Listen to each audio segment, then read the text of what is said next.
Hello everyone, welcome to my channel Rakesh tutorial. আজ আমি একাদশ শ্রেণীর ফার্স্ট সেমিস্টারের ফার্স্ট চ্যাপ্টারের এমসিকিউ নিয়ে আলোচনা করব। অর্থাৎ মানব বিকাশের পরিচিতি থেকে অধ্যায়ভিত্তিক যে সমস্ত এমসিকিউ রয়েছে পারুল প্রকাশনী ও ইন্দ্রজিৎ পাবলিকেশনের, সেই সমস্ত এমসিকিউ নিয়ে আলোচনা করব। তোমরা আমাকে অনেকেই রিকোয়েস্ট করেছিলে যে দাদা ফার্স্ট সেমিস্টারের যে ফার্স্ট চ্যাপ্টার থেকে যে সমস্ত এমসিকিউ রয়েছে সেগুলো নিয়ে আলোচনা করলে ভালো হয়, তাই আমি তোমাদের রিকোয়েস্টে সাড়া দিয়ে এটা নিয়ে আলোচনা করব। তোমরা ভিডিওটি প্রথম থেকে শেষ পর্যন্ত দেখো, ভালো লাগলে অতি অবশ্যই লাইক করো আর বন্ধুদের মধ্যে শেয়ার করো। এখন শুধুমাত্র তোমাদের আমি ফার্স্ট চ্যাপ্টারের এমসিকিউগুলো করাচ্ছি ইন্দ্রজিৎ পাবলিকেশন ও পারুল প্রকাশনীর বই থেকে। এর পরবর্তী ভিডিওতে সেকেন্ড, থার্ড, ফোর্থের যে সমস্ত চ্যাপ্টার রয়েছে সেই সমস্ত চ্যাপ্টার নিয়ে আলোচনা করব এবং তার সাথে আমি বই খুঁটিয়ে প্রত্যেকটা কোশ্চেনের অ্যান্সার লিখে দেবো। তাহলে চলো শুরু করা যাক আজকের আলোচনা। পারুল প্রকাশনীর ফার্স্ট কোশ্চেন দেখো, মানুষের সারা জীবন ব্যাপী সমস্ত ক্ষেত্রে বিকাশের ধারা হলো। অপশান দিয়েছে দেখো চারটি: ব্যক্তিসত্তার বিকাশ, আচরণের বিকাশ, মানব বিকাশ, জ্ঞানমূলক বিকাশ। অর্থাৎ অ্যান্সার হবে মানব বিকাশ। পরেরটা দেখো, 2 নম্বর হচ্ছে মানব বিকাশের ধারার বিস্তার হলো প্রাক জন্মস্তর থেকে মৃত্যুর আগে পর্যন্ত।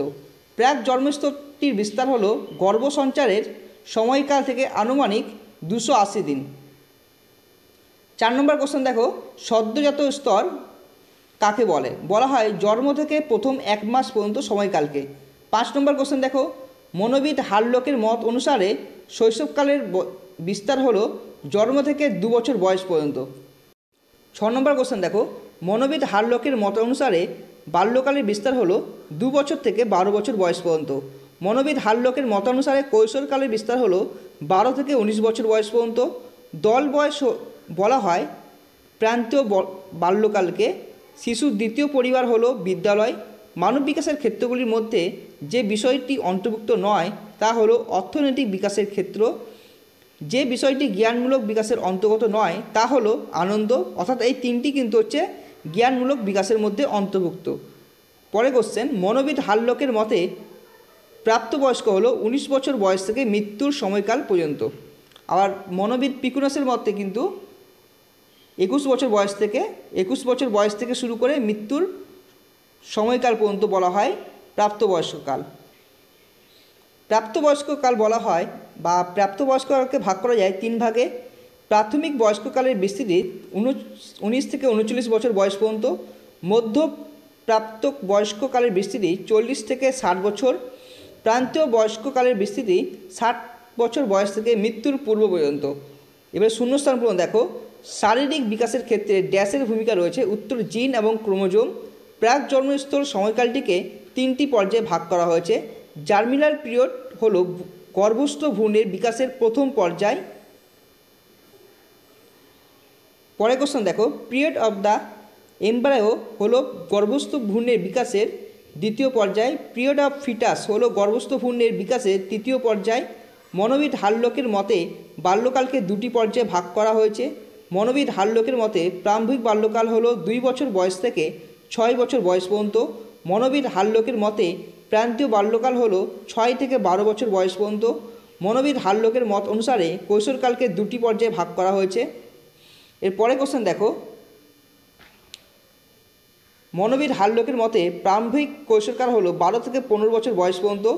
মনোবিদ হারলকের মতে প্রান্তীয় কৈশোরকাল হলো 15 থেকে 19 বছর বয়স পর্যন্ত। শৈশবকালে শারীরিক ও দেহ সঞ্চালনমূলক ক্ষেত্রে উল্লেখযোগ্য বিকাশ ঘটে। সামাজিক দায়িত্ব গ্রহণ প্রাধান্য পায় মধ্যপ্রাপ্ত বয়স্ককালে। স্তম্ভ মিলিয়ে দেখো, মনোবিজ্ঞান এই যে দেখো অপশান দিয়েছে, দেখো এটা হবে 4 নম্বর, বিটা হবে 3 নম্বর, সিটা হবে 1 নম্বর এবং ডি হবে 2 নম্বর। অর্থাৎ এর মধ্যে কোনটা, অনেক সময় ধরো এখানে বললো এ হচ্ছে 3, তাহলে এ কি 3 হবে? এ 3 হবে না, এ হবে 4। তাহলে অপশান কোনটা ঠিক? অপশান বিটা পুরো ঠিক। এই ক্ষেত্রে দেখো এটা তোমার টুকে নাও, এই ক্ষেত্রে হচ্ছে 31টা অপশান সি ঠিক। অনেক সময় চিত্র দেখে বলতে পারে যে পরিবার ও পরিজন, মানব বিকাশের প্রতিপার্শ্ব, মানে অনেক কটা পয়েন্ট দিয়েছে, তাহলে কোনটা নেই? এখানে বিদ্যালয় নেই, তো সেক্ষেত্রে এটা বিদ্যালয় হবে। 33 নম্বর দেখো যে এখানে কোন স্তরটা বাকি রয়েছে? প্রাক জন্ম স্তর, শৈশবকাল। তাহলে এখানে বাল্যকাল হবে, কারণ শৈশবকাল আর শৈশবকালের পরে বাল্যকাল আসে, তারপরে কৈশোরকাল আসে। সত্য মিথ্যার ক্ষেত্রে দেখো যে কোনটা কোনটা সত্য, কোনটা কোনটা মিথ্যা। 1, 3, 4 সত্য এবং 2 নম্বরটা হচ্ছে মিথ্যা। তাহলে এইভাবে তোমাদের কোশ্চেন আসতে পারে। 35টা হবে এ, 36 হবে ডি, 37 হবে বি। কেন দেখো এখানে হচ্ছে বিকল্প, এখানে যে অপশানগুলো দিয়েছে কোনটা সত্য, ধরো 1 আর 2 হচ্ছে সত্য, 3 আর 4 হচ্ছে মিথ্যে। 36-এ দেখো না যে বিকল্পের মধ্যে কোনটা সত্য, 1, 2, 4 সত্য, 3 মিথ্যে। এভাবে দিতে পারে যে এই 3টে অপশান। তোমার বললাম না যে বৃদ্ধি ও বিকাশের মধ্যে বিভিন্ন রকম বৈশিষ্ট্য দিয়ে দেবে, বৈশিষ্ট্যের মধ্যে কোনটা সত্য হবে কোনটা মিথ্যা হবে সেটাও লিখতে হবে। 37টা তাই দেখে নাও, তাহলে তোমাদেরকে এইভাবে কোশ্চেন অ্যান্সার দিতে পারে। আমি এখন ক্লাস 11-এর মানব বিকাশ ও সম্পদ পরিচালনা অর্থাৎ HDMR বিষয়ের ইন্দ্রজিৎ পাবলিকেশনের যে বইটি আছে সেই বইয়ের ফার্স্ট সেমিস্টারের ফার্স্ট চ্যাপ্টারের যে অধ্যায় রয়েছে সেখান থেকে আমি এমসিকিউ সলভ করব। এমসিকিউ ফার্স্ট কোশ্চেন দেখো, মানব বিকাশ বিষয়টি আমাদের জানতে সাহায্য করে মানুষের বৃদ্ধি ও বিকাশ। 2, বৃদ্ধি হলো প্রাণীর আয়তনগত পরিবর্তন। প্রবক্তা হলেন এলিজাবেথ হারলক। ডারউইনের বিবর্তনবাদ তত্ত্বটি প্রকাশিত হয় 1859 সালে। পর্যবেক্ষণের পরিবর্তে পরিমাপন পদ্ধতির গুরুত্ব তুলে ধরেন জি স্ট্যানলি হল। আলফ্রেড বিনেস সর্বপ্রথম বুদ্ধির অভিক্ষা প্রস্তুত করেন 1905 সালে। আচরণবাদী দৃষ্টিভঙ্গিতে শিশু কিশোর পালন পদ্ধতি নিয়ে আলোচনা করেন জর্জ ওয়াটসন।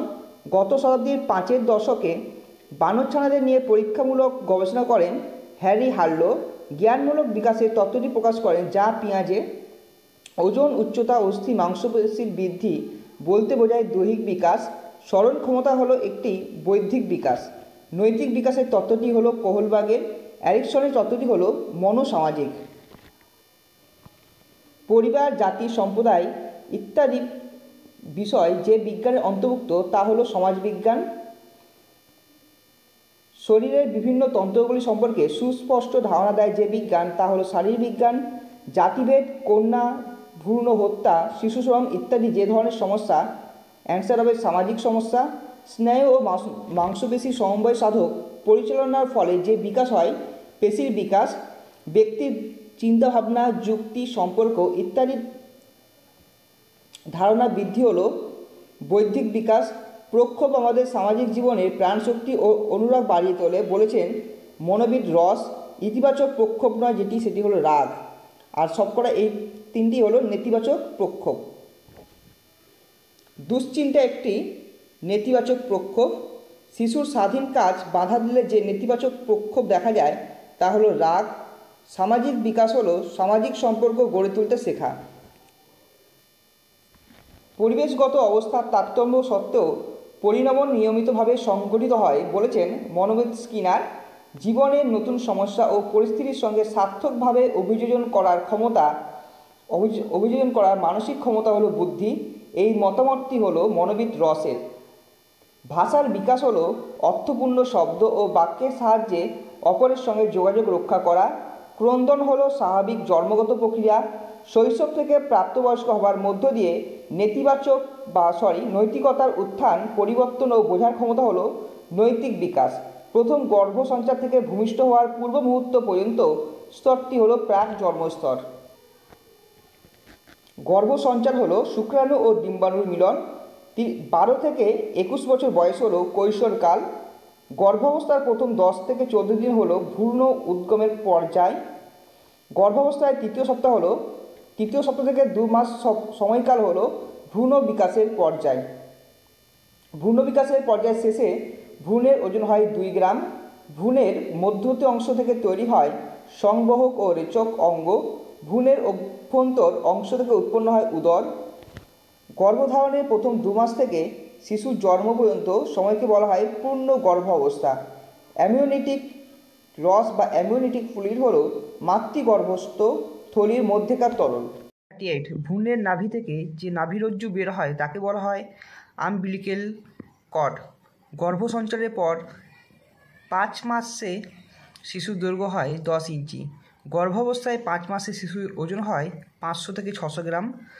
মাসের শেষে ভ্রূণের দৈর্ঘ্য হয় 20 ইঞ্চি। 6 মাসের শেষে ভ্রূণের ওজন হয় প্রায় 1 কেজি। 8 মাসের শেষে ভ্রূণের দৈর্ঘ্য হয় 18 থেকে 20 ইঞ্চি। 21 থেকে 70 বছর বয়সকাল হলো প্রাপ্তবয়স্ক স্তর। এম হলো শক্তি ও প্রোটিন জাতীয় খাদ্যের অভাব। যে বংশগত ব্যাধিতে হিমোগ্লোবিন উৎপাদন ত্রুটি দেখা যায়, থ্যালাসেমিয়া। রক্তে ফেনিল অ্যালানাইন নামক অ্যামোনিয়া অ্যাসিড তৈরি হয় যে রোগে, ফেনিল কিটোনুরিয়া। মানব বিকাশে অ্যাসিমিলেশন ও অ্যাকোমোডেশন এর গুরুত্বর প্রবক্তা হলেন যা পিয়াজে। এবারে শূন্যস্থান পূরণ দেখো। বিবর্তনবাদী তত্ত্বটি হলো চার্লস ডারউইনের। 1905 সালে প্রথম বুদ্ধির অভিজ্ঞা প্রস্তুত করেন আলফ্রেড বিনে। আবেগ সংবরণ ও আবেগ প্রকাশ করার নাম হলো প্রাক্ষবিক বিকাশ। মনঃসমীক্ষণবাদী তত্ত্বটি হলো পিয়াজের। খাদ্যগুণের বৈশিষ্ট্য সম্পর্কে জানতে পারি পুষ্টিবিজ্ঞান থেকে। স্কুল পালানো হলো মনোসামাজিক সমস্যা। এটি ইতিবাচক পক্ষ হলো আনন্দ। 5 থেকে 9 বছর বয়সকাল হলো মাধ্যমিক বাল্যকাল। পেশি তৈরি হয় মেসোড্রাম থেকে। জন্মের সময় শিশুর উচ্চতা 50 থেকে 70 সেমি থাকে। জৈবনাগম স্তরে স্ত্রীকাল হলো 12 থেকে 21 বছর বয়স। ব্যক্তির জীবনব্যাপী ক্রম উন্নতিশীল সামগ্রিক পরিবর্তন প্রক্রিয়া হলো বিকাশ। পরিবার হলো একটি সামাজিক প্রতিষ্ঠান। 1 বছরের শিশুর প্রোটিনের দৈনিক প্রয়োজনীয়তা 1.65 গ্রাম। স্ক্যাবি রোগ প্রতিরোধ করে ভিটামিন সি। ড্যাশ ব্যক্তির অনুভূতি ও অভিব্যক্তিকে চিত্রিত করে। উপাখ্যান। ড্যাশ হলো ব্যক্তি জীবনের সময়ভিত্তিক বিভিন্ন বৈশিষ্ট্যের পরিমাণগত পরিবর্তন, বৃদ্ধি। বংশগতি দ্বারা আমাদের উচ্চতা, দেহের গড়ন, চোখের মণির রং, চুলের রং ইত্যাদি নির্ধারিত হয়।